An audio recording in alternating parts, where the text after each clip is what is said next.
Magandang araw mga kaibigan. Bigyan natin ng opinion reaction itong post ng ABS-CBN News 47 minutes ago. Senator Risa Hontiveros files cyber libel complaints at the Department of Justice versus individuals involved in the making or dissemination of the viral video of former Senate witness Michael Maorillo via Adrian Ayalin. Ito, may mga picture siya dyan. Yan, sa DOJ.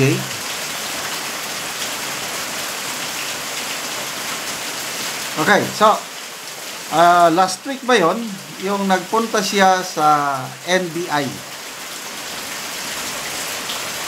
So, nag-request siya sa NBI na imbestigahan si Karine at saka yung isang channel, Valiente, Pagbabago Valiente. Kasi yung Valiente channel, yun ang unang nag-upload sa video or testimony ni Karine na di umano binayaran lang siya ni Senator Risa. Then from there, nag-disseminate na kasama ang mainstream media, nag-disseminate. Ako, huli na nang malaman ko, kalat na, kaya ako, nagbigay lang ako ng reaction vlog tungkol dito.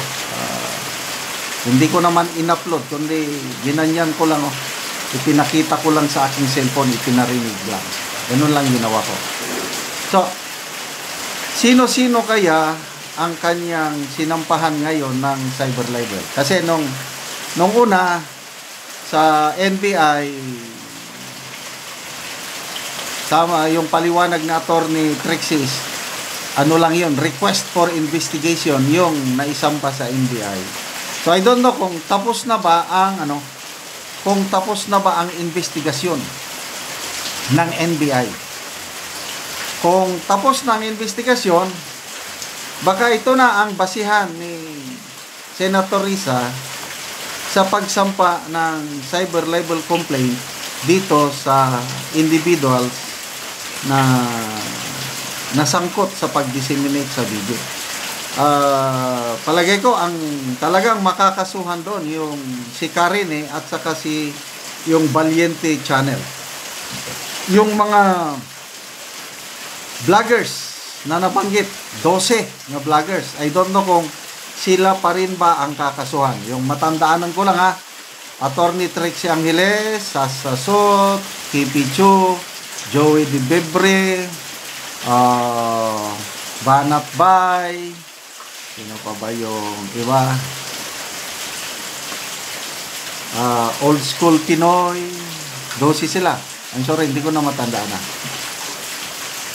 So, sila pa rin ba ang kakasuhan ngayon ni Senator Risa sa DOJ? Malalaman na lang natin sa update tungkol nito. Kasi bago lang ito. Magbasa tayo sa mga comments. Well, karapatan ni Senator Risa na magsampa ng ganitong kaso. So, ang mga nasampahan, karapatan din nila na depensa, mag-submit ng counter affidavit at depende na ang piskalya. WTF Philippines, Laban Risa, hey ho, let's go. Juaniso Eddie, private versus private. Police, private sila. Hindi naman maintindihan ito. Valentin Horton, wala na ni siya pagdaog sa 2028. Ito lang. Yung hangarin ni Senator Risa na sa 2020 tatakbo, medyo apektado pag hindi niya maklear ito. So, yun ang challenge ngayon kay Senator Risa na maklear ang pangalan niya. So, sa naisip niya, one way of clearing his name is by filing cases. Ang dito sa korte, kasi once nga nasa 49, hindi mo na yung court of public opinion, wala na dyan eh. Magiging tahimik na. Ang labanan, yung court of public opinion. So, ito ngayon, pag-open ng Senate 20th Congress ngayong July 28, ito ang aabangan natin kung, kasi may panawagan na may magsasampa ata ng kaso sa kanya sa Ethics Committee, imbestigahan sa Senado, itong ganito. So, yan ang yun ang magandang abangan kung matutuloy para sana magkaharap si Karine at Senator Risa. At tayo na, Court of Public Opinion, tayong mamamayan, makinig, timbang-timbangin natin sino ba talaga ang nagsasabi ng totoo. Kasi ako, yung Rene na nakatakip ng mukha noon, yung star witness pa siya, alanganin ako doon dahil bakit mo binabasa ang statement mo? Tapos bakit mo takpan ang mukha mo? To me, not credible yung mga ganong witnesses. But itong paglabas ni Karine, nung bumaliktad na siya, matapang na siya, wala nang takip ng mukha, nagsasalita na tuloy-tuloy lang, parang galing sa kanyang kaibuturan. Yun ang dating sa akin. Pinasinungalingan ni Senator Risa, nagsisinungaling daw itong Karine. Kaya doon natin malalaman sa Senate investigation face to face. Kung pwede. Para ang taong bayan ang sasaksi. Sino ang nagsasabi ng totoo. Okay. John Endriga. Ethics Committee hearing. Ito na nga, investigation is the very best option to unmask the very truth. Yan po, yung sinasabi ko kanina. Sino ang magpapasa ng resolution sa Ethics Committee? Ay mga kapwa nila senador.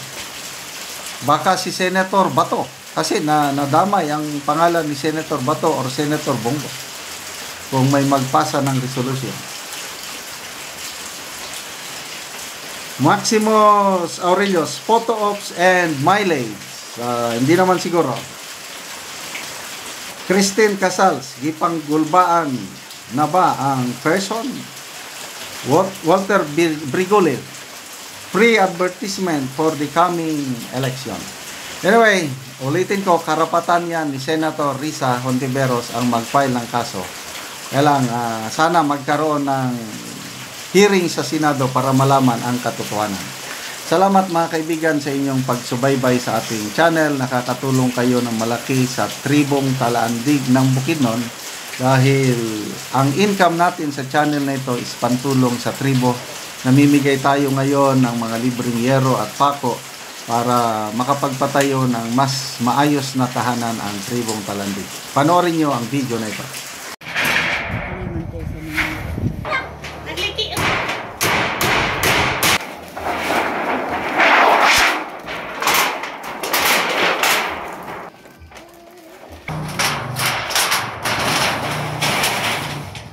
Karon nindot na gid kayo ang ilang atop. Nakaatop na gid sila, napulian na tong ilang yero nga 15 na katuig. Karon maayo na gid. Una-una, magpasalamat ko sa Ginoo nga naikuan og sa nagtabang og sin kay nailisa na gid among sin nga dinagid mi maulanan. Dapat pa nga magpadayon ang ilang pagtabang, daghan pa ang hinahanglan. Salamat po. Nga 10 years na ning among balay. Oo. Ang akong anak dayon duha na kabuok. Dayon nga naman nga tungod aning kuan dugay na kaayo bago pa mo nakaatop og bago. Alang kay kanang kuan kung naatay kwarta, igo naman ipalit og pagkaon. Oo. Nya. Mora. O di gid mi makapalit og bago nga sin. Salamat kay sa naghatag. Pila day ka buok imong anak? Duha na. Duha imong anak. Oo, so tanan na sila ga eskwela. Oo, tanan na sila ga eskwela. Oo. So, salamat kayo. Oo, sige, salamat pud kayo. Oo.